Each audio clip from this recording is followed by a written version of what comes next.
Kau mau mikir, kau mau jadi pengemis aja kali ya? Bisa di sono. Ntar gua kasih tinja.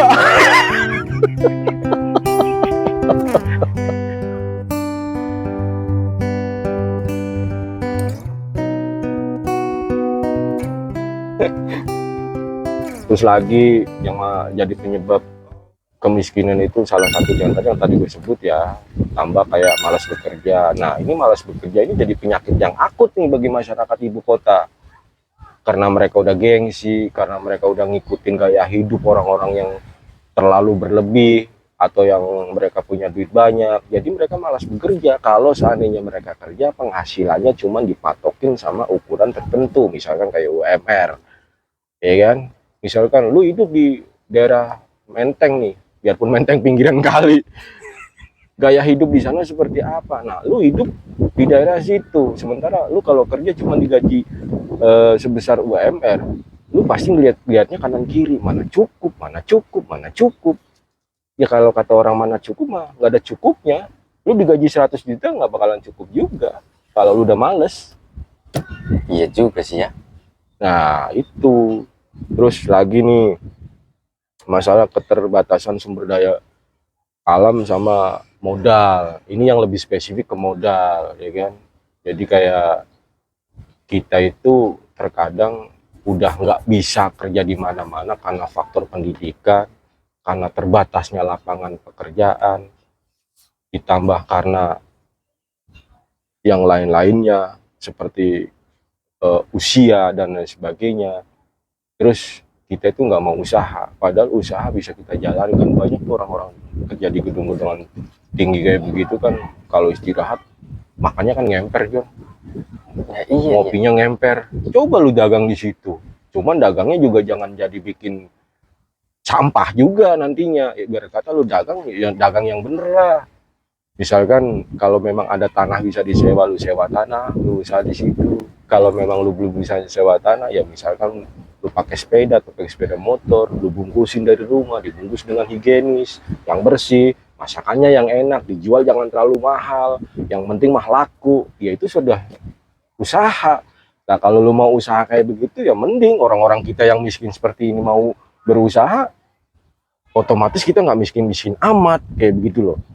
Kebanyakan dari kita kan orang udah miskin, males, ya kan? Ngelihatnya media sosial, dia mainan Telegram, bisa menghasilkan 2 juta, teh kucing. Kalau nggak ngerti caranya juga sampai otak kita jebot, kagak dapat duit, yang ada mah kuota kita habis. Kita jangan ngikutin arah yang terlalu jauh yang kita nggak dapet. Maksud kita begini, kalau lu udah tahu miskin, satu, lu jangan lemah iman.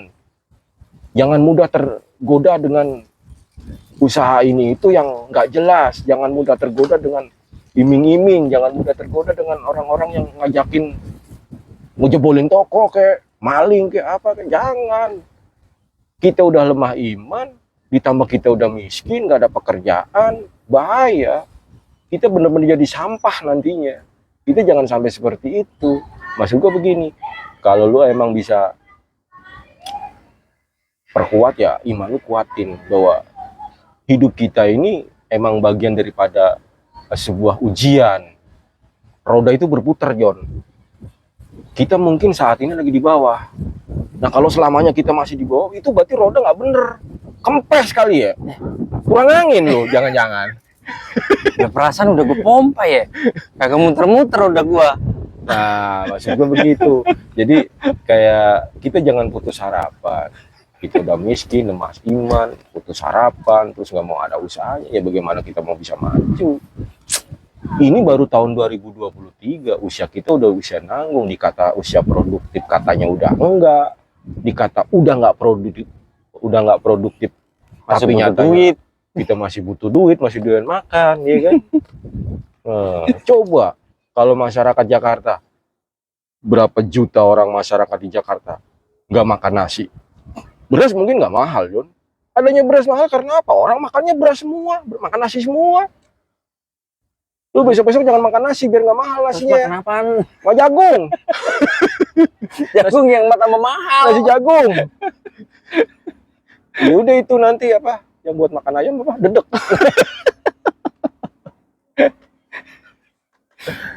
Itu nungguin ini dulu dong. Beras ada, baru tubuh dia dedak. Gitu Jon, hidup ini memang kalau dikata sulit-sulit, dikata gampang ya gampang. Yang penting mah jangan pernah putus berdoa, jangan pernah putus berusaha. Ya, Ya. kalau kita udah putus salah satunya ya kita mungkin nggak dapat kesempatan buat enak, nggak ada kesempatan buat paling nggak standar lah sama masyarakat yang lainnya. Minta Ya, tolong dong. apaan? Ban gua dipompa. Biar muter. Udah muter udah lu. Ntar gua bilang sama Soidin dah. Soidin itu Bu Joni banyak kempes dan muter rodanya.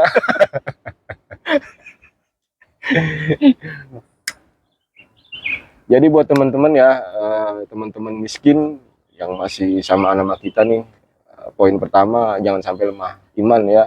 Takutnya kita udah miskin lemah iman, jangan sampai. Terus yang kedua jangan sampai putus harapan. Kita harus terus berusaha, biarpun roda berputar ternyata kita masih di bawah, nggak masalah. Ikutin aja takdir Tuhan. Yang penting mah kita berdoa, berusaha. Siapa tahu kedepannya kita mendapatkan peluang buat merangkak naik. Yang penting mah kita jangan sampai berhenti. Berhenti berharap, berhenti bermimpi, berhenti berdoa, dan berhenti berusaha. Kita harus fighting spirit. Orang miskin mah udah kuat. Nggak makan sehari juga nggak masalah. Tapi jangan makan, nggak makan sehari terus kita piara. Jangan. Kasihan anak bini kita kalau nggak dikasih makan. Tanggung jawab kita adalah memberikan nafkah yang baik. Gitu ya? Hah? Begitu. Ya iyalah, lo harus punya tanggung jawab. Sekarang lu bini lu minta, kemarin lu cerita, bini lu minta duit, terus lu nggak ngasih. Coba kalau bini lu minta duit sama laki-laki lain, lu mau? Lu Ya jangan Ki. Bini-bini gua itu Mas. Lu Orang makanya, lain. coba kalau lu ngeliat, bininya Joni minta duit sama laki-laki lain, di mana lakinya dia? Coba lu kebayang nggak? Lu harus punya tanggung jawab. Biarpun lu susah, ya susah itu satu resiko. Lu laki. Punya Kecuali, spirit ya? Laki punya spirit. iya dong, kayak minum itu apa namanya? Ini sebelah-sebelah. Eh? Yang sebelah-sebelah. Sebelah-sebelah. Lah, iya, Awak-awak kali.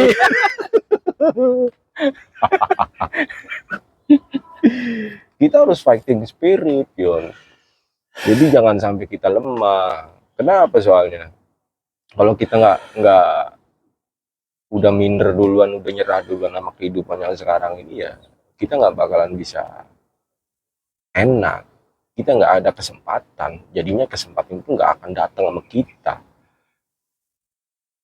Kita udah punya kelemahan, kayak contoh nih yang tadi gue bilang, pendidikan kita rendah. Ya kita jangan terus nyerah begitu aja dengan pendidikan rendah. Kita bisa belajar kok secara informal. Contoh nih, misalkan lu belajar liatin orang berdagang kayak begitu ya. Lah lu pengen berdagang, lu contoh dulu, pelajarin dulu, ngambilnya di mana yang murah, dijual berapa biar ada untung. Terus konsekuensi dan komitmen dari berdagang itu seperti apa misalkan. Gue yakin kalau masyarakat miskin di Indonesia yang katanya masih 25 juta mau berorientasi belajar, walaupun kita punya kelemahan banyak hal, ya suatu saat kita bakal bisa menikmati dari apa yang kita pelajarin. Kalau kita belajarin nyolong, ya udah kita mau jadi pencuri terus. Terus kedepannya kalau biar kita nggak kena miskin terus, gimana Ki? Ya biar kita nggak miskin mulu, ya harus jadi kaya, Jon. Caranya? Caranya ada banyak cara sebenarnya. Kalau kita pengen berubah hidupnya, yang tadinya miskin jadi tidak miskin, ya minimal nggak harus kaya banget sih, tapi ya standar lah.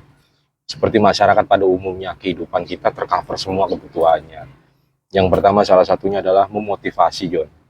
Jadi orang miskin itu butuh dimotivasi. Kenapa? Orang yang sudah miskin, kalau dia tidak dimotivasi, maka dia tidak akan bisa tergerak untuk lebih semangat. Agar dia bisa keluar dari zona tidak nyaman. Zona miskin itu zona tidak nyaman. Nah, mereka butuh dimotivasi. Motivasi biar apa? Biar dia bisa keluar dari kemiskinannya. Motivasi itu mungkin diarahkan.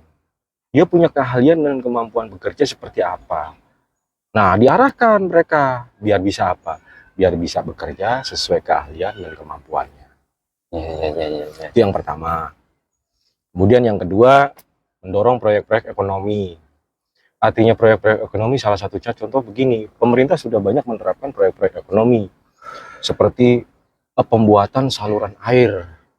Mereka sekarang sudah tidak menggunakan sepenuhnya tender yang dikerjain sama kontraktor nih.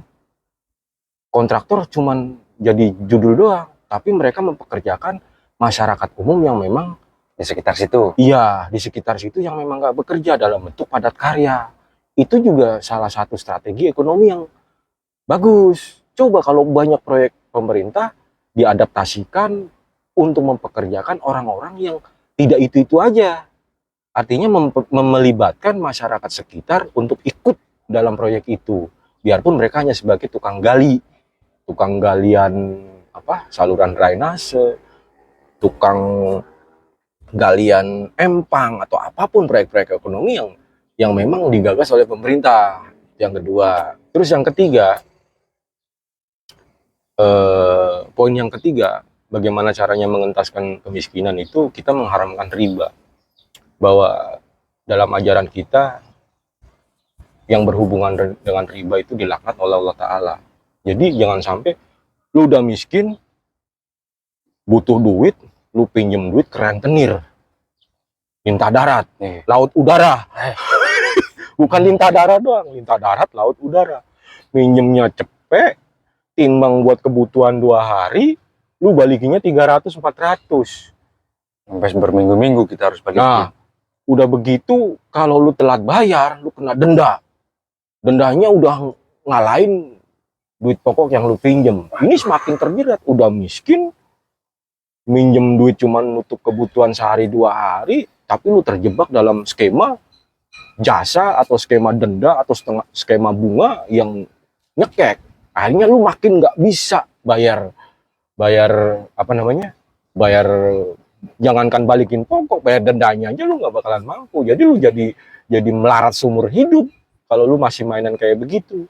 Makanya jangan sekali-kali lu udah susah, lu udah miskin, lu nyari duit atau pinjaman duit hanya cukup untuk mengcover kebutuhan lu yang sehari 2 hari dengan duit-duit yang kayak begitu. Apalagi yang pinjol itu. Nah, pinjol ilegal kayak begitu. Itu kan pemerintah juga udah ngomongin. Sekarang kalau kita bicara pinjol, masyarakat kita usia relatif produktif, anak-anak muda sekarang ini rata-rata mereka terjebak di pinjol. Jangankan 100, 200, 500 sampai 1 juta aja kita udah masuk daftar ke sistem informasi yang SLIK itu, sistem layanan informasi keuangan, ya kan, yang dikelola oleh OJK atau apa sih namanya itu? Gua nggak ngerti sih ya. Iya, bahasa resmi memang nggak resmi. Susah. Itu mumet. Kita udah susah, suruh mikir yang kayak begituan. Jangan pinjol berarti ya? Janganlah. Ya kalau bisa sama saudara. Saudara nggak bisa ya sama tetangga. Tetangga nggak bisa ya udah puasa. Syukur aja. Puasa Senin Kemis, ya kan? Kalau lu nggak bisa buat makan seminggu, ya udah Senin Kemis lu ambil puasa, kayak begitu. Kepasanya Senin Kemis kagak bisa, ya udah puasa sehari makan, sehari puasa sehari makan. Yang penting lu amanin dulu, jangan sampai lu ngutang, kayak begitu. Iya. Ya itu salah satu cara sih ya. Ya lu bisa ambil alternatif lain yang lebih memudahkan atau lebih meringankan lah. Yang penting jangan pinjol ya. Yang penting jangan pinjol, jangan ketemu sama rentenir. Makin susah hidup lo. Terus yang keempat itu memfungsikan orang kaya. Sebenarnya orang kaya di Indonesia itu cukup banyak, Yo. Coba seandainya mereka punya kepedulian ya. Sebenarnya orang kaya di Indonesia itu sudah cukup banyak peduli sama kita. Cuman terkadang kitanya ini yang ngehe. Mereka itu punya perusahaan banyak, ada program CSR, Corporate Social Responsibility, di mana uang yang mereka anggarkan dalam program CSR itu sebenarnya lebih mengedepankan atau membantu masyarakat di sekitar lingkungan perusahaan mereka atau usaha mereka. Cuman terkadang begini, Yon, nggak perusaha, nggak pengusaha, nggak pemerintah, mereka yang levelnya punya duit, kadang mereka nggak mikir begini. kita sebenarnya pengen berusaha, tapi bukan cuma berusaha, kita kadang nggak tahu nih ilmunya berusaha. Itu tuh. Nah, kalau bisa kita dikasih edukasi, pembelajaran, belajar dulu. Setelah kita dianggap lulus mengikuti pelajaran itu, baru kita dikasih modal. Nah, modal itu bisa didapatkan dari program CSR atau program-program yang lain seperti pemerintah. Pemerintah mungkin ada program-program lain yang berbentuk memberikan dana bantuan hibah atau mungkin pinjaman yang tanpa bunga dan sebagainya. Iya. Ya kan? Cuman jangan disalah artikan nih. Soalnya ada tuh, gue denger di beberapa tempat. Salah satu contohnya begini, petani sapi, peternak sapi kebutuhannya adalah mereka nggak punya bibit sapi. Nah, sama pemerintah dikasih tuh sapi indukan. Sapi indukan itu sepaket kan, laki bini gitu kan. Yang diharapin dia dirawat, dipiara, kemudian ngasilin anakan sapi. Anakan itu banyak, kemudian mereka bisa jual satu persatu. Nah, indukannya bagaimana? Indukannya dirawat. Kalau sudah sudah ngelahirin anakan banyak, mungkin pemerintah minta dibalikin indukannya. Oke, nggak masalah. Cuma yang terjadi begini, orang udah susah, dia punya keahlian sebagai peternak sapi, dikasih cuma sapi doang, indukan sapi. Harusnya mereka dikasih sapi, dikasih bantuan indukan sapi, tapi dikasih juga recovery buat hidup selama sapi itu bisa keluar anakan. Nah, begitu. Jangan sampai ini sapi belum bunting, udah keburu lu jual karena lu butuh. Iya kan? Yang ada mah anakan boro-boro keluar. Iya enggak? Yang ada mah sapi 2 tinggal 1. Ntar lama-lama duit buat bertahan habis, lu jual lagi. Ya percuma orang kasih modal dong kalau begitu caranya. Seandainya begini, Jon ya. Kita miskin nih. Ntar 5 tahun ke depan ada orang yang putus kerja. Dan mereka usianya usia nanggung. Bisa dibilang usia nggak produktif. Nah, kita belum enak hidupnya, ditambah nih orang miskin baru. Nah, ini yang miskin lama bagaimana?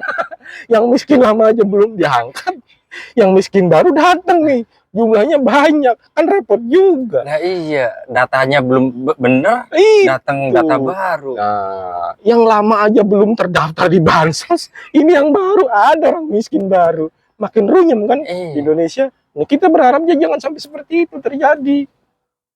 Sama yang terakhir ini, mengentaskan kemiskinan itu dari segi memanfaatkan APBN atau Baitul Mal. Jadi APBN itu kan kayak ada anggaran apa sih namanya? Anggaran pendapatan belanja negara. Jadi alokasi-alokasi yang dianggarkan oleh negara itu adalah sekian persennya yang betul-betul digelontorin buat mengentaskan kemiskinan. Sehingga 25 juta orang itu jangan terakumulasi atau jangan ditetepin bahwa 25 juta itu akan bertambah. Ya jujur aja ini, tahun 2022 pada saat gua baca berita, kemiskinan di Indonesia sudah mulai berkurang. Taruhlah 300.000. Di tahun 2023 sudah berkurang lagi 400.000. Nah, kalau sisanya masih 25 juta, sampai tahun 2045 kira-kira sisanya tinggal berapa? Susah ngitungnya gua, Ki. Susah ya? Iya. Ngitung duit emang susah, Jon. Itu orang miskin kita hitung. Susah ya? Iya. Itu makanya dari 25 juta itu kalau kita bisa dibilang, kita harus breakdown. 25 juta kalau dalam 1 tahun kita baru bisa ngentasin 500.000 orang agar tidak miskin lagi. Lu 25 juta dibagi 500.000 itu berapa tahun, Jon? Yang ada di tahun 2045 ini bukannya makin habis, bisa jadi makin bertambah. Ini yang kita khawatirkan. Kalau kita memang nggak mau fokus ke sana. Makanya yang tadi gue bilang, 5 cara mengentaskan kemiskinan. Yang pertama tadi, memberikan motivasi seseorang untuk bekerja sesuai dengan keahlian dan kemampuannya. Yang kedua, mendorong proyek-proyek ekonomi. Kemudian yang ketiga, mengharamkan riba. Jadi jangan dibiasakan orang-orang itu untuk berhutang hanya untuk mencukupi kebutuhannya sendiri, ya kan? Yang ketiga, memanfaatkan orang kaya. orang kaya itu duitnya gede. Nah, kalau ada proyek-proyek nasional, proyek-proyek ekonomi yang memang bisa memanfaatkan bahwa mereka menjadi investor, terus kemudian kita yang dipekerjakan di sana, kenapa enggak, Iya. ya kan? Kemudian yang terakhir, yang kelima, memanfaatkan APBN atau Baitul Mal. Sedekah yang sudah disalurkan melalui Basnas itu pun jangan hanya untuk satu sisi dalam segi bantuan. Misalkan ada kebencanaan nih, Basnas duitnya jangan semuanya masuk ke kebencanaan atau mungkin kesenjangan sosial dalam hal tertentu, misalnya kayak pendidikan, jangan ke sana semuanya. Kalau bisa adalah sedikit-sedikit berapa persennya yang dialokasikan untuk membantu teman-teman yang masih miskin itu bisa mendapatkan modal, tapi dengan disertai sertifikasi. Sertifikasi itu seperti pembelajaran informal. Oh, kita udah dibekalin pembelajaran informal, kita udah dikatakan lulus, kita udah siap nih ongoing misalkan kan buat berdagang, baru modalnya diberikan melalui APBN atau melalui Baitul Mal atau Basnas, lembaga-lembaga keuangan yang berhimpun dari sedekah atau infak orang-orang kaya. Iya, itu. Ya, harapannya dengan itu Indonesia di tahun 2045 nantinya bisa betul-betul terkikis habis orang miskinnya. Ya kalau orang memang nggak bisa habis semua, paling tidak Suntik mati. Ya jangan disuntik mati. Tidak. Lu mau disuntik mati? Jangan. Soak lu. Enggak, maksud gue begini, orang miskin itu ya ada sih, cuman jumlahnya juga sedikit, nggak banyak-banyak banget, sehingga kalau ada apa-apa pemerintah kota, jangan pemerintah pusat, pemerintah kota bisa menghandle mereka, bisa mengatasi mereka. Kalau sekedar buat ngasih makan atau buat ngasih bantuan pendidikan gratis, itu masih bisa meng-cover mereka. Itu pemerintah kota atau pemerintah kabupaten begitu ya, tingkatnya level terendah dari pemerintahan itu bisa meng-cover. Jadi jangan sampai udah meledak begini jumlahnya begitu gede, pemerintah daerah nggak mampu, pemerintah provinsi nggak mampu, pemerintah pusat lebih-lebih. Nah, kita harapkan ke depan Indonesia itu bisa benar-benar terbebas dari orang-orang miskin. Ya sudah sepatutnya untuk diperhatikan. Oke, bukan artinya dibelas kasihani ya, tapi diperhatikan biar mereka juga punya semangat untuk lepas dari kemiskinan. Kayak begitu. Merdeka orang miskin.